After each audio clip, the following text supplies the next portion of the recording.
Welcome to episode 4 of Essential Conversations. My guest today is Breck, who is the president of the club I used to be vice president of at and he's coming with me today on a discussion of the BOONDOCK Saints, which he has not seen before this, but I have seen 6 or 7 times, so this is not a new movie for me, although my love and hate of it has very much fluctuated from love to hate every other movie, every other watch for quite a while now.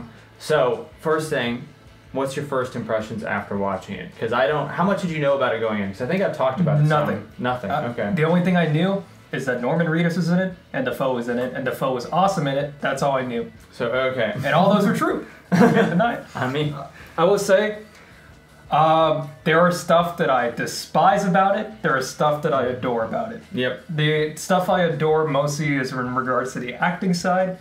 Okay. The post-production side, the editing. Yeah. I'm going to jump right off that then, because I think we talked briefly before this about it being me watching it for the 8th time now is like, I came back around loving it. Before this, I think I gave it like an 8, then like a 7, and like a 6, and like a 4, and then like a 6, and then I was like, now I'm back to like an 8. I will say, it is one of those films that I feel like is best watched as a group. Yeah, and I think that's what it was. I watched it alone the first time, but then I watched it with people after that, and then the ones I didn't, I hated it more. So that could be part of the reason. But we talked briefly about this beforehand of this latest watch for me. I noticed that the best way to classify it is as a modern exploitation movie, because of just exactly what you said. There's stuff you love about it and stuff you hate about it, and I think that there is no better way to classify an exploitation movie. I don't know, would you agree with that? I'm not too versed in exploitation films, but I mean, from what I understand, exploitation is the use of violence and all of that for entertainment. I know it's more complicated than that. But. Yeah, exploitation is one of those terms. It's like means a little bit of everything, and it can also mean B movies are sort of this way too. Yeah. So I'm thinking everything from giallos to like cheesy westerns to B movies. They all sort of fall. I don't know why I would call B movies are a different deal, but the exploitation thing of high amounts of violence, bad politics, but some really great creativity, and then some really bad creativity, all wrapped into. It's like a gift basket from hell.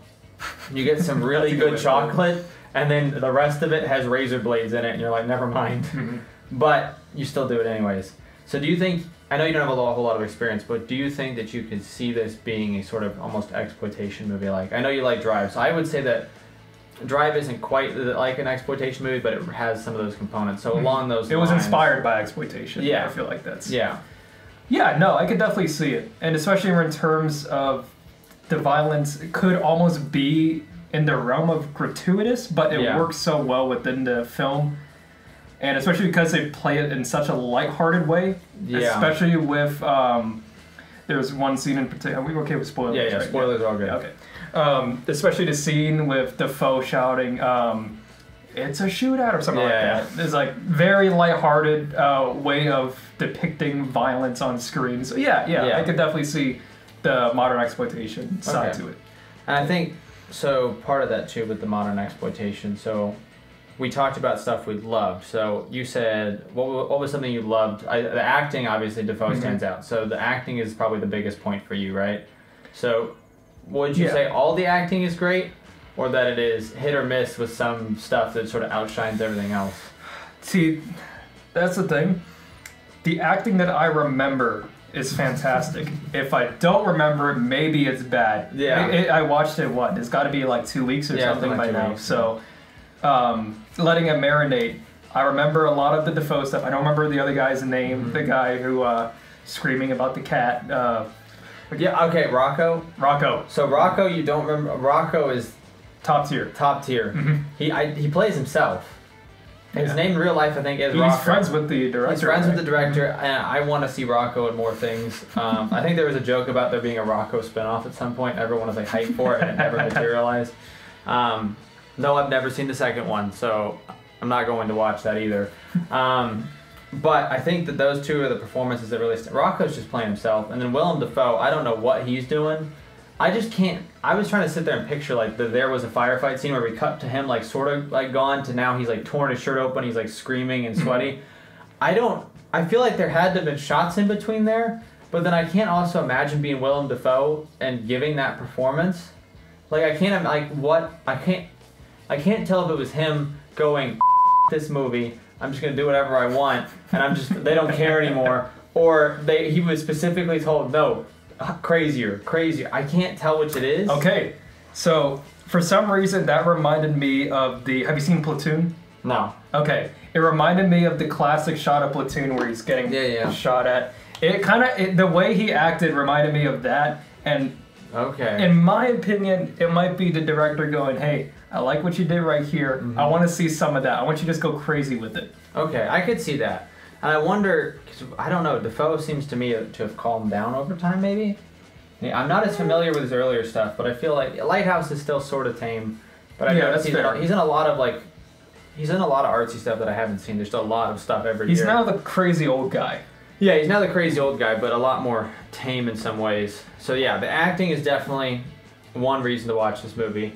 And to call it acting is like you would assume nuance, but there's not a lot of nuance here. It's all out there, which pure entertainment, which is what makes it great. It's like not all movies have to be art all the time. I mean, this has art in it, but it's entertainment. It's just good entertainment. So I think those two performances stand out. And then how do you feel about like what else stood out to you in the movie? Definitely the structure when it came to the going back and forth between Dafoe's characters and then the brothers. The going back and forth, showing Dafoe kind of analyzing the scenes, and then later on he gets more involved until the point where he's like aligned with the shootouts themselves. Great. That's a really cool structure. And I think that this is part of the 90s phase where it was all the directors getting their scripts off of, like they wrote a killer script and then they direct a movie for us. So this often gets mentioned with Tarantino and them, which I think they're totally different beasts. They have similarities, but they're different beasts. And I think that on the first rewatch, I sort of missed that. Like I felt it, but I didn't understand it. But then the second rewatch, I got that. I was like, oh my God, it's just genius. Because it really is like an excellent script. There's bad dialogue in it. There's some dumb stuff. There's all sorts of just like little bits that haven't aged very well. A lot of bits that haven't aged very well, actually. But overall, that structure, no matter what else happens in the movie, some bad acting, some bad dialogue, some just dumb stuff that doesn't make any sense, doesn't matter. Because I mean, it does sort of matter. But the structure is just absolutely killer. And I think it's interesting because I think the structure is also what leads to some of the editing problems in the film. Yeah, especially in one shot or one sequence where they're going into the, what was it, prostitution? Not prostitution ring, but I don't remember the name of it. The peep show, yeah. Yes. The peep show. And then it just fades to black, and then it goes back. That was bad. But they did that every time. Did you notice that? They did do that, but that one felt the most apparent. See, that one feels, to me, it wasn't that one. It was the one at the house that felt the most apparent. That one too. Because it faded to black, and then I was like, wait, why are we fading? Oh, yeah, because I knew we were going to go right back. I see why they did it, because it's like implying a loss of time each time. Like, oh, we're going to cut back. But then the last time, it's like, no, we don't. So that's like, you call it avant-garde. It's interesting. But the fade to black is still a little cheesy, as is the little text dialogues that pop up whenever people appear. You know, it'd be a cool way to change that. Maybe might be. I don't know. Not the director or anything like that. But it would be cool if they're coming in, whip pan, and then whip pan to the carnage, and then have like Dafoe or the cops coming in, something like that. It is choppy. It feels choppy. Yeah. It feels like a mess. Like it doesn't flow very well, and the audience realizes that. It felt like it could have been more choppy at the beginning in a more better way, not more better, in a better way, and then later it could have gotten more and more fluid. Like we didn't need those. Oh my God! You just reminded me of the opening. Yes, with the horrible font. Going into the opening, I'm like, what am I watching? We watched like Ben and Arthur like a week or two before that, right? And it has that same sort of text pop up, and you're like, this is just not going to be good. And the little like Irish dance music. But for some reason that like is just a pure hit of nostalgia for me. I think I told you that this. What was the first time you watched this movie? Sophomore or junior year in high school. Like I wasn't allowed to own R-rated movies or anything, and so this was like the first R-rated movie I think I owned. Because my friend loved Tarantino, so he thought he would like Boondock Saints, and he watched it and said, this is just a Tarantino ripoff. I don't want anything to do with this. So he just handed me the Blu-ray, and that was how I ended up watching it, and I ended up loving it, and I don't think it's a ripoff at all. It has similarities, but I think it's I think I told you about that. One of our other friends said it was like a movie. It was a ripoff of Tarantino, Mm-hmm. and I was like, I mean, it would have been what Tarantino would have been inspired by had it come earlier. I feel like that's what it is. I feel like saying that is a ripoff is also saying like early Guy Ritchie stuff, because I know people compare Guy Ritchie and Tarantino, and it's weird. I don't get that at all, but it's the whole like non-linear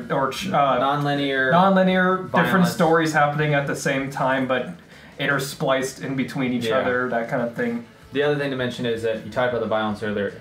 The version we did watch was the unrated version, so there was more violence. Okay. So we did watch a slightly... To me, that's the better version of the film. I've seen both multiple times. It's just like, if you're there for entertainment value, you're there for the stupidity of it all, you're there for the gratuitousness. So if you can turn it up just a little bit, might as well. It just pretty much adds squibs on everyone. But yeah, that's another great choice. Okay. Bad things about the movie. Was there anything else you liked beforehand? I really liked the reveal of what's the big guy's name? Their dad. I can't remember his name for some reason. Okay. I'm iffy on. I really like his reveal. I really like that he just sort of appears halfway through the movie, and then that it's just like, but he just appears, and then he's the most badass person in the room for no reason. That first. Oh, the thing I do like. The sequence with Defoe changing genders. Yes. That was fantastic. Yes. And then the whole thing of the dad character didn't shoot him because he doesn't kill women and children, which is so like obvious, shoehorned in. Yeah. That line, like he doesn't kill women and children, that's his code. Yeah. Kind of thing. It's like they're not real bad. It's like they're not real bad guys. They're just they're not evil. They're good killers, not bad killers. Yeah. They don't kill. And I guess it does flow into the whole exploitation. Yeah, and there's also a big history. At least I don't know about history. But just I've seen enough exploitation and like know enough about them that there is always, especially in like true exploitation, there's always sort of a moment with drag. Or like we watched Pink Flamingos a couple weeks ago. The Willem Dafoe character here is very strange, very conflicted, very the straightest gay man is sort of might be the way to put it. But it's sort of an element or a relic of an older era, I feel, when watching it. So just something to be aware of when watching it. But turn your brain off. And your brain about have a good time with friends. Have a good time with friends. I think that's what it really comes down to. Okay, so what do you think didn't work so well in the movie? So we talked about sort of like the characters, the script, a couple of our little favorite moments. I mean, besides editing, because editing is, in my opinion, the most glaring flaw of the film. Yeah, I think outside of that, it's nothing much. I mean, I'm going to get... If I were to talk about stuff I did like, it'll be nitpicky at that point. I think the editing is the only genuine flaw. That could be changed, and that'll be actually for the better of the entire film. Yeah, I think outside of that, I can't really... I think that's the other thing. This movie is insanely quotable, and I think you said that as soon as it finished. Yep. And I don't know what it is, but it is insanely quotable. And like just watching the movie again, I haven't seen it in like 2 years. It's quotable because the scenes feel just... If you isolate a lot of moments, I would say like 60% of the film, it works so well out of context. It does. Like the whole Rocco going into funny, that one is great. Like that could work in any context of like a lot of films. Yeah. It's great. Also the cat scene where he's yelling at the... Boondock Saints has not been mined enough for its meme potential, I think. There's a lot in this movie that could be mined for this. What else was it? I think... We talked briefly beforehand. I know this is like... We talked briefly about exploitation. Mm-hmm. And we were talking about this versus Death Proof and intentionality. Well, I know you said, let's save that for the thing. So now's your time to disagree with me. I can't quite remember what we were talking about. It was about that Death Proof felt more intentional as... Like, it is trying its very hardest to be a B movie. Yes. Which I do agree with, that I feel like Boondock Saints was... trying to be a real movie, but it also became a B movie, which I actually respect more compared to Death Proof, where Interesting. It feels like Tarantino with was it his fifth or sixth movie at that point? I think. If you count Kill Bill as two movies. Oh, it was one movie. Sorry. Movie, yeah. So don't you dare commit blasphemy. It feels like he was doing it on purpose. Like he was purposely making it just a little not the right word. It's sort of is though. Yeah, but it's more of just like pure entertainment value. Less substance, I guess. Yeah. Where Boondock Saints, it felt more innocent, I guess, in that ways. Yeah, and I agree with that quite a bit, actually, because it is a lot more innocent by being not innocent. Mm-hmm. It's like what we talk about whenever we say, like, what makes like everyone says, what makes a good bad movie. Not saying this is a bad movie. This is a good movie, but the good bad movies aren't aware that they're bad. Once a movie becomes aware that it's bad and tries to lean into that more, it can become way worse. Sometimes it's not entirely true. Sometimes people are like, it's bad, let's just do whatever, which is sort of what I feel like exploitation makes it great, makes it so interesting, because those bounds of like, we can't do that, or that's a dumb choice, why would we place the out the window. And with that comes a lot of bad choices a lot of times, but also with it, it's like, why don't we put the camera here, or shoot it this way, or why don't we do some just really interesting, just bizarre camera work or bizarre editing like this movie has. Whether it works or not, it's still interesting, and I think that that's what excels so much. And I can sort of see the critique of Death Proof now, because Death Proof is in my top 5 or 6 of Tarantino movies. Which is fair. Yeah, it's a fun movie. It's a fun movie. I think Tarantino's at his best when he's examining the past. So that's, to me, that's what I use to qualify that. But I do think that I can see that critique of it being, it is slipping that line of not just being a bad movie, but intentionally hitting all these points, and it almost becomes more of like a film history text than it does. It almost becomes like a textbook in a way of like film history. That's still fun to read, but it's still sort of like a film history textbook. Whereas this is just part of it. It just did its thing. Yep. I don't know. You've heard of this movie before, obviously. Oh yeah. But I feel like, I don't know. I feel like everyone's heard of this movie, but I feel like I don't see many people who've actually seen it. I can tell you why I haven't watched it. Why? I haven't watched it because, from what I've heard, it was not enough of it to intrigue me to the point where I wanted to watch it. Okay. Because all I heard, Norman Reedus is in it. Like Norman Reedus a lot. Yeah. And Dafoe is in it. I also like Dafoe a lot. And I heard he's great in it. I mean, he's great in a lot of things. So I'm like, well, what else? I think that, yeah. If, I guess not enough people were selling it to me enough. I think that's true. Because, like, it is like a lot of, like, once again, I'm hammering home the exploitation point, but it is like a lot of those films. You try to sell them to someone, like, listen, it's bikers in the middle of the desert. Yeah. And they're fighting ninjas, and everyone's like, "What? Why? No, I'm not watching that." But you're like, "No, trust me, it's genius." And it's I would watch that. That's the thing. Okay, that's probably a bad example, but you know those ones where they have like a star or two, and it's like, this doesn't seem like it's gonna be any good, and it's like, yeah, that's sort of the point, but like, trust me on it. There's like, or like that where you were here for the Giallo we watched, right? The what have they done to your daughter? Yeah. Mm-hmm. It's like that. Trying to pitch that movie to someone on paper, it sounds horrible. But when you watch it, it's a totally different movie, and it's actually incredibly creative and incredibly well made. Mm-hmm. And I think Boondock Saints does fail a little bit at that pitch. And I can also see it failing at the 30-second mark. Because imagine you're like, I don't know, I'll put it on Netflix, like I'll give it a couple minutes. Yeah. And you hit the beginning. I could see people. No. I can see people going, "What is this?" I was invested. I got given the Blu-ray. I own it. I was invested. I'm watching this. But I could see people sort of losing it there, which is sad, because it's like that whole deal of like, there's stuff that's not great about it, there's stuff that's great about it. Well, now you know the committed people, though. Yeah, this is the gatekeeping movie. Are you a true film fan? Have you seen Boondock Saints? Did you like it? If you didn't, you're not a true film fan.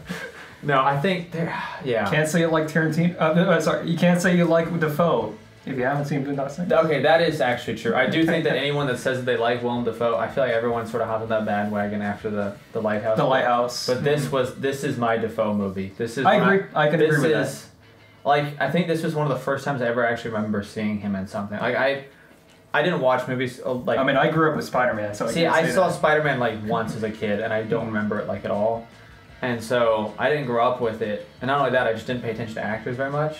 But it was Dennis Hopper first in Apocalypse Now, as you know. I'm a big fanboy of Dennis Hopper. Mm-hmm. But then on top of that, I think this was the next performance where I was like, that guy, he's cool. He's got something going on there, and it makes no sense because like I don't even know. Like we said, it's a good performance, but like it's so over the top that I don't even know if it's a good it's a good performance. I mean, how do you define good performance? That's what I was trying to figure out, because like it feels wrong to say something so bombastic and out there is a good performance, because you're like, oh, we want subtlety and nuance, which he does actually have in this movie quite a bit. See, that's why I say it's a good performance. Yeah, that's true. Yeah, because he already tells the audience that he has the ability to be subtle but he doesn't. He chooses not to, or the director told him to not to. Yeah, because there is all that little stuff, like his little mannerisms and some of his little ticks and stuff, is just real. And like the scene where he's drunk and confessing to the priest is like great acting, actually. And now that I think about it, like it's over the top, but it's much more muted and accurate. But then, of course, what you remember is there was a firefight. So that's like whenever I'm like, it was acting good. There was a firefight. It was a little bit out there, and I was like, oh well. The rest of the movie did happen, and it was pretty darn good.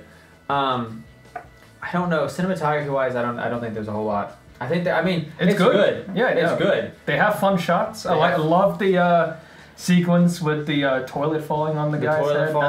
That's great. Yeah, with the slow motion. I like the Peep Show one where they like do like the Wyatt Earp, and then the above shots with them shooting through the glass. I think that's all. Super cool. I think they shot the shootout super well. It's fun. Yeah. It's really fun. The way they shot the shootouts. Yeah, and I still don't understand fully how they pulled it off, because like, especially the rope at the beginning, like when they fall out, it somehow magically catches them, and then they fall and shoot everyone.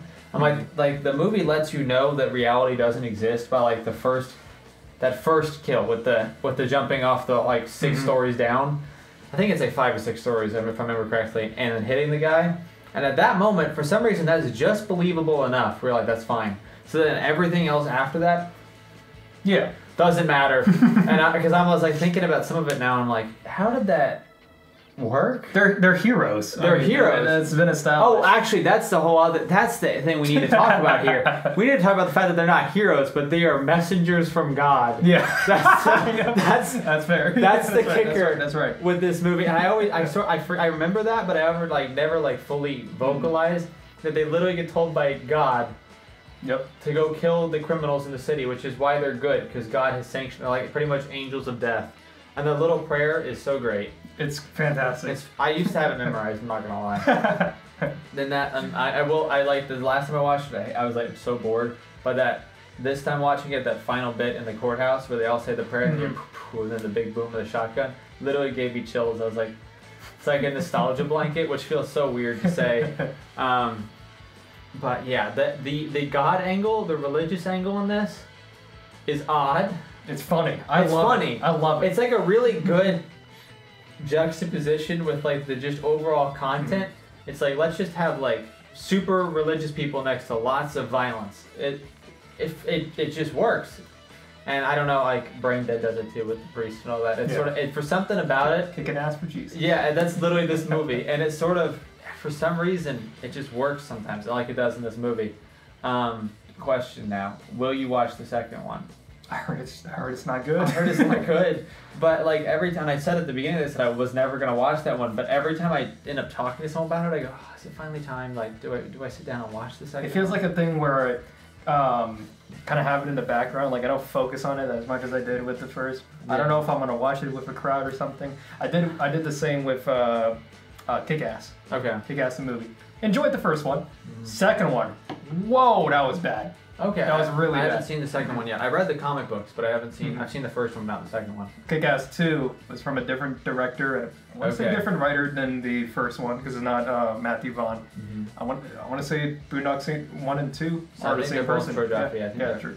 And I think it's like the only thing he's done. I know. Something like that. Well, I think there was something. I don't know what it is, but I know for some reason he was sort of blacklisted for a while. So I don't know what it was, but I know that he was sort of blacklisted for a while. There's been rumors of a TV show, and there's rumors of something else now, right? Like a Boondocks 3 or Boondock Saints 3. I think they meant it together or something. I don't know. It's like all of it's been in speculation, but none of it's ever materialized, and I don't know. I don't know if the world is ready for Boondock Saints 3. I don't know if that's gonna ever really happen. Maybe we should watch the second one. I'll watch it. I mean, I'll watch it in theater. I would watch the third one too, but like I said, how many people made it past the first 5 minutes of this one that would go, oh, Boondock Saints 3, finally, yes. But I hope it's not safe. That's in modern times, making a Boondock Saints movie, in my opinion, will not work. It just won't work. Yeah. In this day and age. Yeah. In the same plane as the first one. Yeah, it has to be for it almost have to be like one of those movies you find on Amazon Prime late at night that just happen to be an actually pretty well made movie, but it's just schlocky horror. Yeah, or something. The only way I can see them getting the funding to make it is if they make it self-aware of the first one, which might be the worst thing they can do. Yeah, that'd be the worst thing they could do. It'd have to be straight up serious. I don't know. John Wick 4 ended. I mean, they tried to set up another thing. I'm not watching anything else after the fourth one. But I'm telling you, if they gave me a Boondock Saints 3 and it was Boondock Saints International, I would be more happy than I was. They go to the Vatican City. See, now there's jokes galore already in just what you just said. There's already jokes galore. Well, screw it. Let's write it. Let's write it right now. That's right. Let's go sit down and write. It's like, it has such, because they say we just need to take this worldwide. Can you imagine? I mean, I haven't seen the second one. I don't know if they already established. I don't know if they did. I don't know if they did either. Maybe it's like All Saints Day. Is that the name? All Saints Day. Yeah. Maybe it's a secret masterpiece. Maybe it's a secret masterpiece. I don't think it will. I don't think it will be either. I sort of have the hope, but man, the first one might be a secret masterpiece. The first one, I don't know if I'd say masterpiece, but like a gem. Hidden gem. Hidden gem. Yeah. I mean, I think a lot of people knew about it from before our time, because it was like we weren't born when it came out. But I do feel like there is an opportunity for this to see some rebirth amongst the modern film crowd, just because it's, I don't know, America doesn't really have those movies anymore that are in sort of a little bit bad taste. They're not in bad taste, but they have some elements that have aged well, or they're there for the violence or the sex or the nudity. Because they worry too much about what the audience thinks. Yeah. As opposed to... And this is like, I just want to do whatever I want, which is fair. But I'm still going to call you out on it because it's still a little odd at times. But on the other hand, there is something to be said about just knowing what you are. Yeah. Like, because something's just... It's not innocent. I wouldn't say innocent fun when I would describe something like Coffee or like Superfly or something, but like that stuff is like comfort movies to me. Going back watching Brain Dead, Bad Taste, Superfly, Evil Dead, all that sort of stuff are sort of comfort movies for me, despite the fact that they have problematic elements. But there's just fun, and like you go okay, that's fine, because you let the creativity just sort of flow. I think there's something that's lost whenever the boundaries get put like that. Yeah, it's like you can tell that the filmmakers had no restraints and they were having fun with it. They were being creative with it. Yeah, and I think it's sort of like not that you have to be able to do whatever you want or that you should do whatever you want, but on the other hand, there is something that goes with that of if you have someone that has a good taste and sort of can ride the thin line between being too offensive and just offensive enough and sort of riding with the jokes and everything. If you have someone that can ride that line but not be worried about overstepping it ever so often, for some reason that seems to unlock creativity in exceptional people, and a lot of people it just unlocks like, why did you do this? Why did you make that joke? But there's ever so often there's that one person, like or that one film like Boondock Saints, that just somehow manages to use that to its fullest potential, tell an interesting story with a like really good script. So for me, this movie is great for screenwriters. Like this should be something that all screenwriters should watch. The Blu-ray has the script on it, so obviously they're proud of it. I don't know who's gonna read it by flipping through on the Blu-ray. But it's there. I think that like just the structure of the movie, excellent for screenwriters. The overall just enjoyment factor, probably better with a group, but it's still just a fun movie, silly, dumb, and it's unlike anything that we really have out right now or have seen in a while, I think, unless you're like going to more niche stuff. So I don't know. So would you recommend the Boondock Saints? Is I guess what I'm sort of getting at here. Yeah, honestly, I would. To anyone, or do you think you have a certain group of people? I would definitely not everyone. Okay. It's definitely not a acquired taste, but to the people who enjoy that kind of more just pure entertainment, brain dead. Nothing, not saying much, but just to have fun. But I will say, only watch it with a crowd. That's personally, I think that's. You don't think it would work otherwise? I feel like I would have not enjoyed it nearly as much if I watched it by myself compared to watching it with a group of people. That's true. The first time I watch a lot of stuff on my own though. So to be fair, it's like I'm just used to the loneliness. So the first time was on my own and I really enjoyed it. But every subsequent time that was most of the joy I think I got from this movie, was that none of my friends had heard of it or seen it. So every time we would like have a guys' night or just a hangout, I would bring it. I'd be like, guys, we're watching this. Yeah. And they'd all be like, what the hell is this? Like the first 5 minutes, and then by the end, they'd be like, "This is the greatest movie ever." You listed a few movies back there, like something like I would actually say the same for movies like Brain Dead. Same way for Brain Dead. Brain Dead's better with a group. Brain Dead is still a masterpiece, no matter what. Fair enough. Brain Dead is not a hidden gem. It's straight up perfect. I have a story for that. I had a group of my friends, and we want to watch a horror movie. I said, "Let's watch Brain Dead." They hated it. Because it was too much for them. See, those group of people, I don't think they would go with Boondock Saints. I think you could. No. See, that's what I thought. Because I have a friend that's relatively into movies. Boondock Saints was actually his top 5 for a while after I showed it to him. So I feel like Boondock Saints is a good entryway drug to test the waters. Oh, that's fair. I would almost recommend Boondock Saints to anyone, like literally anyone, because I think if you're like, oh, I think I might like some more schlocky action or like some exploitation. Yeah, because there's enough there for them to enjoy. There's enough there for them to enjoy, but without fair. getting too problematic or too violent or too sexual, where it becomes sort of an issue. We're like, oh, okay, what am I watching now? Yeah, that's fair. Like, that's fair. I actually agree with that. It's a good testing the waters film. Like I feel like Brain Dead is like just insanity. Yeah. Just absolute insanity. Or House, something like House. Or House is absolute insanity in like a totally different way. Those movies that are absolute insanity, you need something like a Boondock Saints that is well executed. Like I think that's what makes it so good, because a lot of those other movies have good scripts, but not amazing scripts. I think Boondock Saints is an amazing script, so the average person will just get sucked into the story. Whereas in something like Brain Dead, the story is great, but you're more there for the effects and like the overall comedy of it. You're there for the moments a lot more, and so that is more of an acquired taste. Whereas this has something for your more average viewer. I wouldn't say more average, but just people who haven't seen a lot of stuff. Yeah, because we're not average viewers. We're not average viewers at all. I think I'm way beyond you when it comes to average viewers. Yeah, that's fair. Yeah, I'm way out there. You're in the deep end. I'm in the very deep end. And I think with that, I think it's a good test the waters. So like, you're like, hey, you think you might want to watch some of the stuff I watch? Like, can you handle this? And if they handle that, then you're like, okay, can you handle House? And then if they can handle House, okay, Brain Dead. And then you show them something like Possession, and then you just ruin them instantly. But yeah, I think it's a good test of water film. So I would recommend this to everyone. We both really enjoyed it. It was a blast to watch again. And yeah, I think that's what we're going to call it. I think it was a thank you for coming on, Bragg. Thank you for watching this movie. That was fun. Yeah, I feel like we had a good conversation overall. And everyone go watch Boondock Saints. It's a modern exploitation classic. And it needs a meme revival, and it needs a revival in general. I'm already putting memes in the chat. I know. It's great. All right. Adios.